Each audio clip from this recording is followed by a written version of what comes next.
চলুন তো আজ এমন এক জগতে ডুব দেওয়া যাক যা আমাদের এই গ্রহেরই একটা অংশ, কিন্তু সত্যি বলতে কি চাঁদের থেকেও অনেক বেশি রহস্যময়।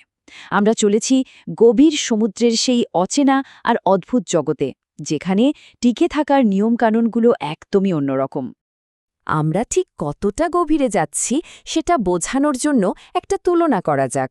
ভাবুন তো, যদি আমরা পুরো মাউন্ট এভারেস্টকে উল্টো করে মারিয়ানা ট্রেঞ্চে ফেলে দিই, তাহলেও কিন্তু এর চূড়াটা সমুদ্রের তল খুঁজে পাবে না। তারপরেও প্রায় ৭,০০০ ফুট জল বাকি থেকে যাবে।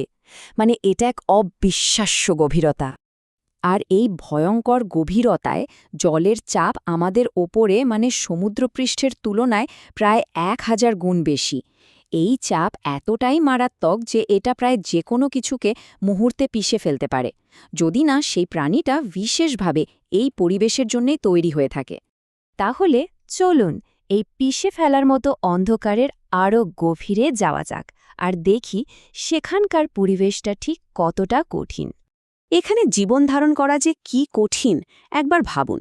সূর্যের আলোর কোনো চিহ্নই নেই, তাই এটা একটা চিরন্তন রাতের জগৎ। তাপমাত্রা এতটাই কম যে জল প্রায় জমে যাওয়ার মতো অবস্থায় থাকে, আর খাবার পাওয়া তো আরও কঠিন।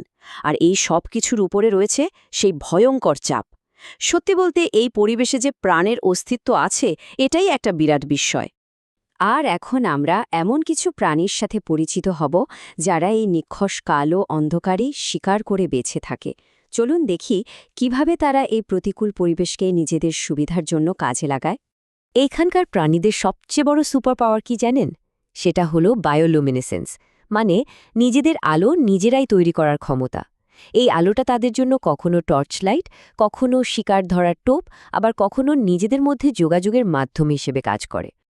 এই যেমন ধরুন ডিপ সি ড্র্যাগনফিশের কথা।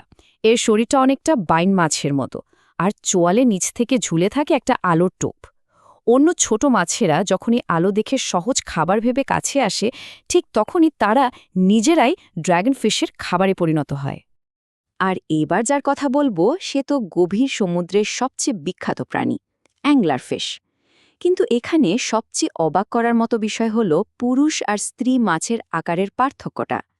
শিকারী স্ত্রী মাছটা যেখানে প্রায় ৮ ইঞ্চি লম্বা হয়, সেখানে ছোট্ট পুরুষ মাছটার জীবনের একমাত্র উদ্দেশ্য হল একটা স্ত্রী মাছকে খুঁজে বের করা।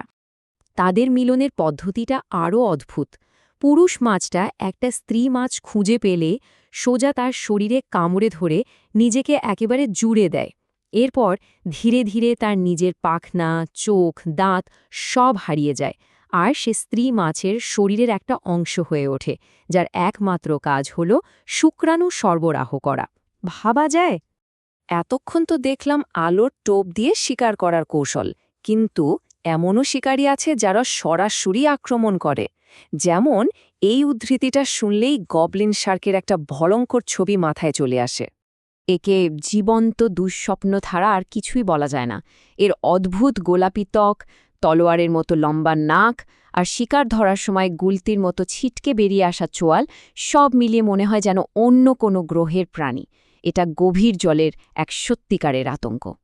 শিকারীদের জগৎ থেকে বেরিয়ে এবার চলুন এমন কিছু প্রাণীর সাথে পরিচিত হওয়া যাক যারা টিকে থাকার জন্য একেবারে অদ্ভুত সব উপায় বের করে নিয়েছে। আচ্ছা, এমন কোনো মাছের কথা কি ভাবা যায় যার মাথাটা স্বচ্ছ, একেবারে কাচের মতো, যার ভেতর দিয়ে সব দেখা যায়? হ্যাঁ, ঠিকই শুনছেন। ব্যারেল আইফিশের মাথার উপরের অংশটা ঠিক তাই, সম্পূর্ণ স্বচ্ছ আর তরল দিয়ে ভরা। এর দুটো চোখ থাকে মাথার ভেতরে, আর সেগুলো সাধারণত ওপরের দিকে তাক করা থাকে। এর ফলে ওপর থেকে ভেসে যাওয়ার শিকারের ছায়াটা সে পরিষ্কার দেখতে পায়। প্রকৃতির এক অবিশ্বাস্য ডিজাইন। এত সব ভয়ঙ্কর প্রাণীর ভিড়ে এবার একটু কিউট একটা প্রাণীর সাথে পরিচয় করা যাক, ডাম্বো অক্টোপাস। এর মাথার দুপাশে কানের মতো দুটো পাখনা আছে, যা দেখতে একদম ডিজনির ডাম্বো হাতির মতো। দেখতে যতই সুন্দর হোক না কেন, এ কিন্তু কোনো সাধারণ অক্টোপাস নয়। এটা হলো এখন পর্যন্ত জানা সবচেয়ে গভীরে থাকা অক্টোপাস, যা প্রায় ১৩,০০০ ফুট গভীরেও আরামসে ঘুরে বেড়ায়।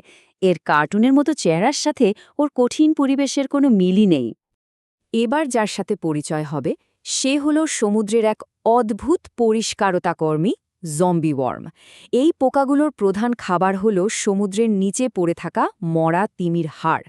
এরা প্রথমে অ্যাসিড দিয়ে হাড়টাকে গলিয়ে ফেলে আর তারপর এক ধরনের ব্যাকটেরিয়ার সাহায্যে সেই হাড় থেকে নিজেদের জন্য পুষ্টি বের করে নেয়।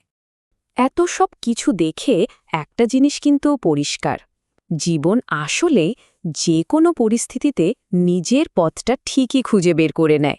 চলুন এই অসাধারণ অভিযোজনের ব্যাপারটা আরেকবার একটু দেখে নিই।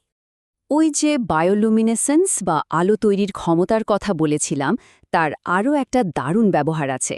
একে বলা হয় কাউন্টার ইলুমিনেশন। এটা অনেকটা অদৃশ্য হওয়ার মতো একটা কৌশল।